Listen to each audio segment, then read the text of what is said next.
আসসালামু আলাইকুম ফ্রেন্ডস, অ্যাডজেট শিক্ষায় আপনাদেরকে স্বাগতম। আপনারা সবাই কেমন আছেন? আশা করি সবাই ভালো আছেন। বরাবরের মতো আপনাদের সাথে আছি আমি সাইফুল ইসলাম। চলে এসেছি নতুন একটি ভিডিও নিয়ে। আজকে আমরা জানবো আপনি সীতাকুণ্ড থেকে সালদা নদী যেতে কোন কোন ট্রেন রয়েছে, সেই ট্রেনগুলো ছাড়ার নতুন সময়সূচি, বন্ধের দিন এবং গিয়ে পৌঁছতে কতক্ষণ সময় লাগবে বিস্তারিত। আমি যদি আপনাদেরকে ট্রেনের সময়সূচিগুলো বলে দেই, আপনি সীতাকুণ্ড থেকে সালদা নদী যেতে শুধুমাত্র একটি ট্রেন রয়েছে, সেটি হচ্ছে কর্ণফুলী ট্রেনটি সীতাকুণ্ড থেকে ছাড়বে সকাল 10টা 32 মিনিটে এবং এটি সালদা নদী গিয়ে পৌঁছবে দুপুর 1টা 35 মিনিটে। এই ট্রেনটির কোনো অফ ডে নেই।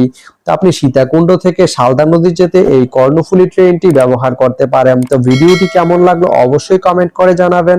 আর ভিডিওটি যদি ভালো লেগে থাকে বা আপনার কোনো উপকারে এসে থাকে তাহলে ভিডিওতে একটা লাইক করে দিবেন, কারণ আপনার একটা লাইক আমাকে অনেক ইন্সপায়ার করে নতুন নতুন আরো ভিডিও বানাতে। তো ধন্যবাদ সবাইকে ভিডিওটি এতক্ষণ ধৈর্য ধরে দেখার জন্য। ভালো থাকবেন, সুস্থ থাকবেন, অ্যাডজেট শিক্ষার সঙ্গেই থাকবেন।